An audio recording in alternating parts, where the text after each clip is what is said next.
Hello friends. Shashi Agrawal economics तथा law classes के अंदर मैं आप सबका अभिनंदन करती हूँ। और आज का जो हमारा सब्जेक्ट है वो है व्यष्टि अर्थशास्त्र। और कई बच्चों को ये बिजनेस इकोनॉमिक्स के नाम पे भी ये सब्जेक्ट है। तो यहाँ पे हम देखते हैं कि जो क्वेश्चन है, ये क्वेश्चन काफ़ी बार एग्जाम के अंदर आ चुका है। मांग के नियम की व्याख्या कीजिए। Explain the law of demand. मांग वक्र का ढलान नीचे की ओर क्यों होता है, या हम कह सकते हैं कि मांग वक्र का जो ढलान है ऋणात्मक क्यों होता है। तो उन परिस्थितियों की व्याख्या करें जिसमें मांग वक्र का ढलान ऊपर की ओर आता है। इसका मतलब है explain the law of demand, मांग वक्र जो है नीचे की ओर क्यों झुका होता है, और इसकी एक्सेप्शन को हमने बताना है। और अगर आपको मेरा ये प्रयास सही लगता है कि जो भी महत्वपूर्ण क्वेश्चन एग्ज़ाम के अंदर आ चुके होते हैं वो मैं आपके साथ शेयर करती हूँ, ताकि एग्ज़ाम के अंदर आपकी जो तैयारी है वो बिल्कुल परफेक्ट होनी चाहिए। तो इस वीडियो को लाइक कीजिए, शेयर कीजिए और मेरे चैनल शशि अग्रवाल इकोनॉमिक्स तथा लॉ क्लासेस को सब्सक्राइब कीजिए। तो ये मेरी ऐप है जिसको आप गूगल प्ले स्टोर से डाउनलोड कर सकते हो। ये जो ऐप है कॉमर्स इकोनॉमिक्स मैनेजमेंट स्टूडेंट्स को काफ़ी सारा फ्री स्टडी मटेरियल और काफ़ी सारे फ्री मॉक टेस्ट प्रोवाइड करती है, और इसी तरह काफ़ी सारे स्ट्रक्चर कोर्सेज भी अवेलेबल हैं। तो व्यष्टि अर्थशास्त्र का भी स्ट्रक्चर कोर्स अवेलेबल है। तो यहाँ पे देखो, थोड़ा सा मैंने लॉ ऑफ डिमांड यहाँ पे थोड़ा सा डिटेल के अंदर बताया है। वहाँ पे आपके पास जितना समय है, क्योंकि जो जो उन्होंने पूछा है, 3 चीज़ें पूछी हैं। लॉ ऑफ डिमांड पूछा है, उसकी जो है रीज़न पूछे हैं, और तीसरी चीज़ जो पूछी है उसके अपवाद पूछे हैं। तो ये तीनों चीज़ें हमने लिखनी है। तो लॉ ऑफ डिमांड जो है आपने ब्रीफली मेंशन करना है। तो मांग का नियम हमें बताता है कि अन्य चीज़ें समान होने पर किसी वस्तु की मांग जब बढ़ जाती, किसी वस्तु की मांग कीमत बढ़ने पर कम हो जाती है तथा कीमत कम होने पर उसकी मांग बढ़ जाती है। कि जो कीमत और मांग का संबंध है विपरीत है। कीमत गिरती है तो मांग बढ़ती है, और कीमत में वृद्धि होती है तो मांग कम हो जाती है। साधारण शब्दों में हम कह सकते हैं कि मांग का नियम हमें बताता है कि अन्य बातें समान रहने पर किसी वस्तु की कीमत और मांग के बीच में जो संबंध होता है वो विपरीत होता है, नेगेटिव होता है। और जो लॉ ऑफ डिमांड है वो इन चीज़ों के ऊपर डिपेंड करता है। वस्तु की कीमत, आय, टेस्ट, और भविष्य में उसकी जो कीमत है उसके अंदर क्या तब्दीली होगी, या संबंधित वस्तुओं की प्राइस। तो यहाँ पे हम देखते हैं कि ये सारी चीज़ें जो है स्टेबल रहती हैं। तो वस्तु की एक्स की मांग जो है वस्तु एक्स की कीमत का फलन है, जबकि संबंधित वस्तुओं की कीमत that is the P R, और जो आय है डैट इज़ दी वाई, उपभोक्ता की रुचि जो है और टी है, और भविष्य में कीमतों की संभावना जो है ई है। तो ये सारी चीज़ें स्थिर रहती है। तो डिमांड जो है प्राइस के ऊपर डिपेंड करती है।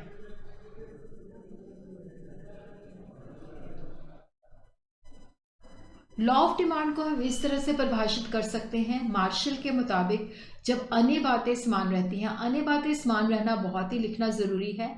इसका मतलब ये है कि बाकी जो दूसरी चीज़ें हैं जैसे रिलेटेड गुड्स की प्राइस है, इनकम है, टेस्ट है, एक्सपेक्टेशन है, वो स्टेबल होनी चाहिए, वो स्थिर होनी चाहिए। तो ये सामान्य नियम है कि कीमत में कमी होने के कारण वस्तु की मांग बढ़ जाती है, तथा कीमत में जब वृद्धि होती है तो वस्तुओं की मांग जो होती है कम हो जाती है। तो according to Marshall the law of demand states amount demanded increases with fall in price and diminishes with rise in price, being other thing remaining the same। तो ये being other things remaining same important है, ये आपने भूलना नहीं है, इसको लिखना ज़रूर है। और उसी तरह जो इसकी मान्यताएं हैं, मांग का नियम तभी लागू होता है जब अन्य बातें समान रहती हैं। जैसे उपभोक्ता की आय के अंदर कोई तब्दीली नहीं होती, कोई परिवर्तन नहीं आता, संबंधित वस्तु की कीमत में कोई बदलाव नहीं आता, और उसी तरह वस्तु के भविष्य के अंदर कीमत के अंदर किसी भी बदलाव ना बढ़ने की ना घटने की संभावना है। जो उपभोक्ता है उसके जो टेस्ट है, उसकी जो लाइकिंग है, स्वाद और पसंद के अंदर भी कोई बदलाव नहीं आता। और यहाँ पे जो हम वस्तुएं ले रहे हैं वो सामान्य वस्तुएं हैं, नॉर्मल गुड्स हैं। तो इसको हम इस तरह से डिमांड जो है इस तालिका की मदद से एक्सप्लेन कर सकते हैं। यहाँ पे हम देखते हैं कि जैसे जैसे वस्तु की कीमत जो है कम हो रही है तो डिमांड जो है, मांग की मात्रा बढ़ रही है। तो हम कह सकते हैं कि मांग का नियम किसी वस्तु की कीमत और मांग के बीच में विपरीत संबंध की व्याख्या करता है। उसी तरह हम इसको जब ग्राफ के अंदर प्रेजेंट करते हैं तो यहाँ पे हम लेते हैं क्वांटिटी डिमांडेड। तो यहाँ पे हम देख रहे हैं कि हमारा जो डिमांड कर्व है ऊपर से नीचे की तरफ है, इसकी जो ढलान है वो ऋणात्मक है, जो हमें बताती है कि कीमत और मांग के बीच में उल्टा संबंध है। मांग वक्र का ढलान बाएं से दाएं नीचे की ओर होता है और उसकी जो ढलान होती है ऋणात्मक होती है कि जब कीमत गिरती जाती है तो मांग बढ़ जाती है, और अगर कीमत बढ़ती है तो मांग कम हो जाती है और अन्य चीज़ें समान रहती है। मांग का नियम किसी वस्तु की कीमत और मांग के बीच के विपरीत संबंध की जो है व्याख्या बताता है। तो अब हम देखते हैं कि जो मांग वक्र है उसकी ढलान ऋणात्मक क्यों होती है। उसके पीछे जो कारण है घटती सीमांत उपयोगिता का नियम, आय प्रभाव, प्रतिस्थापन प्रभाव, विभिन्न उपयोग, उपभोक्ता समूह का आकार, जिसको हम एक एक करके समझेंगे। तो घटती सीमांत उपयोगिता का नियम, ये हमें पता है कि जैसे हम एक ही वस्तु की जब बार बार सेवन करते हैं तो उससे मिलने वाली उपयोगिता कम हो जाती है। जैसे जैसे किसी वस्तु का अधिक से अधिक उपभोग किया जाता है तो उसकी उपयोगिता जो है कम होती जाती है। सीमांत उपयोगिता का मतलब होता है कि वस्तु की एक और इकाई का उपभोग करने से कुल इकाई में जो वृद्धि होती है उसे सीमांत उपयोगिता कहते हैं। जैसे जैसे हम उस वस्तु की ज़्यादा इकाइयों का सेवन करेंगे उससे मिलने वाली सीमांत उपयोगिता कम हो जाती है।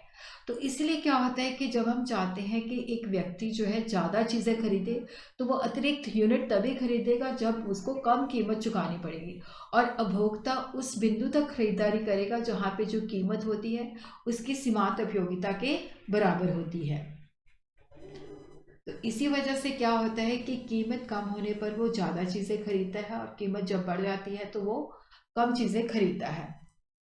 आय प्रभाव, देखो यहाँ पे जब हम बात कर रहे हैं तो उसकी वास्तविक आय, रियल इनकम की बात कर रहे हैं। देखो जब किसी वस्तु की कीमत गिरती है तो उस व्यक्ति की जो वास्तविक आय है वो बढ़ जाती है। वास्तविक आय का मतलब होता है कि उसकी खरीदने की शक्ति बढ़ जाती है। जैसे मान लो कोई चीज़ जो है 10 रुपए की एक आती थी, अब वो 5 रुपए की आती है, तो अब देखो वो 10 रुपए में दो चीज़ें खरीद सकता है। तो उसकी वास्तविक आय जो खरीदने की शक्ति है वो बढ़ जाती है जब कीमत कम होती है, और उसी तरह जब कीमत बढ़ जाती है तो उसकी वास्तविक आय कम हो जाती है। जैसे मान लो कोई चीज़ पहले 5 की आती थी तो अब वो 10 की आती है, तो उसकी वास्तविक आय जो है कम हो जाती है। उसी तरह हम देखते हैं प्रतिस्थापन प्रभाव। देखो स्थानापन्न वस्तुएं वो होती हैं जिनका उपयोग एक दूसरे के स्थान पर किया जाता है, जैसे चाय और कॉफ़ी। अगर कॉफ़ी महंगी हो जाती है तो उसकी जगह पे हम चाय का इस्तेमाल करते हैं। देखो जो चीज़ एक्सपेंसिव हो जाती है, जिस चीज़ की कीमत बढ़ जाती है, तो उसकी जगह पे जो स्थानापन्न होता है, जो उसके कंपैरेटिवली सस्ता होता है, उसको हम ज़्यादा यूज़ करते हैं। डिफरेंट यूजेस, विभिन्न उपयोग।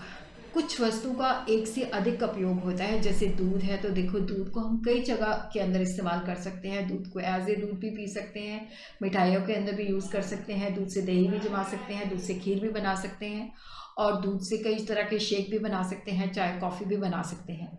बट अगर तो दूध एक्सपेंसिव है तो तब हम उसका आवश्यक जगह पे ही इस्तेमाल करेंगे। जैसे घर के अंदर बीमार बच्चा है, कोई बुज़ुर्ग है, तो हम उसी को ही दूध देंगे। बट अगर क्या होता है कि दूध की कीमत कम हो जाती है तो कई लोग तो सब्जियों में भी दूध डाल लेते हैं, तो कोई गेस्ट आता है तो भी हम उसको दूध सर्व करेंगे। जब कीमत में कमी आती है तो उसके परिणाम स्वरूप होता है कि हम उसको कई चीज़ों के अंदर इस्तेमाल करना शुरू कर देते हैं। जब उसकी कीमत बढ़ जाती है तो सिर्फ जो ज़रूरी चीज़ें होती हैं, आवश्यक चीज़ें होती हैं, वहीं पे हम उसको इस्तेमाल करते हैं। Size of the consumer group, देखो यहाँ पे क्या है कि उपभोक्ता का समूह का आकार। देखो जब किसी वस्तु की कीमत गिरती है तो बहुत सारे लोग ऐसे होते हैं जो उस चीज़ का पहले सेवन नहीं कर रहे होते क्योंकि वो चीज़ उनके पहुंच से बाहर होती है, पर जब वो वस्तु की कीमत गिर जाती है तो वो उस चीज़ को खरीदने लग जाते हैं। तो यहाँ पे size of the consumer group बढ़ जाता है। बट कई लोग ऐसे होते हैं कि बाउंड्री पे होते हैं, सिर्फ अफोर्ड कर रहे होते हैं। जब किसी वस्तु की कीमत बढ़ जाती है तब वो उसकी असमर्था से बाहर हो जाती है, तो वहाँ पे size of the consumer group जो है कम हो जाता है। तो उसी तरह अब हम देखते हैं, रीज़न हमने देख लिए हैं, तो यहाँ पे हम देखेंगे कि यहाँ पे मांग वक्र जो ढलान है वो पॉजिटिव क्यों होती है, वो नीचे से ऊपर की तरफ क्यों जाती है। तो क्या अपवाद है जिसको हम वन बाय वन करके जो है समझेंगे। तो सबसे पहले है कि मांग वक्र का ढलान जो है धनात्मक होता है, मतलब अपवादों के कारण, जैसे इग्नोरेंस, अज्ञानता। देखो कई उपभोक्ता मतलब उनको हमेशा लगता है कि जो चीज़ महंगी होती है वो चीज़ ज़्यादा अच्छी होती है, तो महंगे दाम पे भी वो ज़्यादा चीज़ें खरीदते हैं। तो कई बार अज्ञानता के कारण उनको लगता है कि अगर ये चीज़ की प्राइस कम है तो इसकी क्वालिटी अच्छी नहीं होगी, तो वो कम खरीदते हैं। आर्टिकल ऑफ डिस्टिंक्शन और वेपलिन गुड्स। देखो वेपलिन गुड्स होती हैं जो विशिष्ट चीज़ें होती हैं, जो लोग, जैसे विलासिता की चीज़ें होगी, बढ़िया कार, लग्जरी की कार, और जो है डायमंड्स है, जेम्स हैं, और बहुत इंटीक जैसे पिक्चर्स होती हैं बहुत पुरानी, मतलब ये चीज़ें जो होती हैं लोगों को लगता है कि ये उनकी जो है समाज में प्रतिष्ठा लेके आती हैं। तो ऐसी चीज़ें जो होती हैं लोग तभी खरीदते हैं जब इनकी जो प्राइस होती है वो महंगी होती है, तब उनको लगता है कोई और अफोर्ड नहीं कर सकता, जैसे महंगे मोबाइल फ़ोन्स हो गए। तो ये चीज़ें जो होती हैं आर्टिकल ऑफ डिस्टिंक्शन, प्रतिष्ठा सूचक होती हैं। तो जब इनकी कीमत अधिक होती है तो मांग भी ज़्यादा होती है, और जब कीमत इनकी कम होती है तो मांग कम होती है। उसी तरह हम देखते हैं कि भविष्य में कीमत की वृद्धि या गिरावट होने की संभावना। अगर देखो हमें लगता है कि भविष्य में इसकी कीमत जो है और बढ़ जाएगी, ठीक है, तो हम आज ही उसको बढ़ी हुई कीमत पे भी खरीदना शुरू कर देते हैं। बट अगर हमें लगता है कि भविष्य में इसकी कीमत जो है और गिर जाएगी, तो हम सोचते हैं कि भविष्य में ही खरीदेंगे जब इसकी कीमत और गिर जाएगी। उसी तरह हम देखते हैं गिफन गुड्स। देखो गिफन गुड्स जो होती हैं घटिया वस्तुएं होती हैं। तो घटिया वस्तु होती हैं, इनका जो मांग और कीमत का संबंध है, कीमत और मांग का संबंध पॉजिटिव होता है। कीमत गिरने पर क्या होता है कि मांग कम हो जाती है, और कीमत बढ़ने पर इनकी मांग बढ़ जाती है। तो गिफन जो वस्तुएं होती हैं वहाँ पे मांग का नियम जो होता है लागू नहीं होता। ये निम्न कोटि के पदार्थ होते हैं। जब उपभोक्ता की आय बढ़ जाती है तो इनकी मांग कम हो जाती है। आय के कम होने पर क्या होता है कि वो इन चीज़ों की मांग करता है, क्योंकि जब किसी वस्तु की कीमत कम होती है तो जो लोग निम्न चीज़ों को यूज़ करते हैं उनकी वास्तविक आय बढ़ जाती है, तो वो सामान्य चीज़ों का प्रयोग करते हैं। तो इसी वजह से कीमत घटने से मांग कम होती है, तथा कीमत बढ़ने से क्या होता है, क्योंकि वो दूसरी चीज़ें यूज़ नहीं कर पाते तो इन चीज़ों की ही डिमांड करते हैं, तो मांग बढ़ जाती है। और यहाँ पे जो मांग वक्र होता है उसकी ढलान जो होती है धनात्मक होती है, पॉजिटिव होती है, नीचे से ऊपर की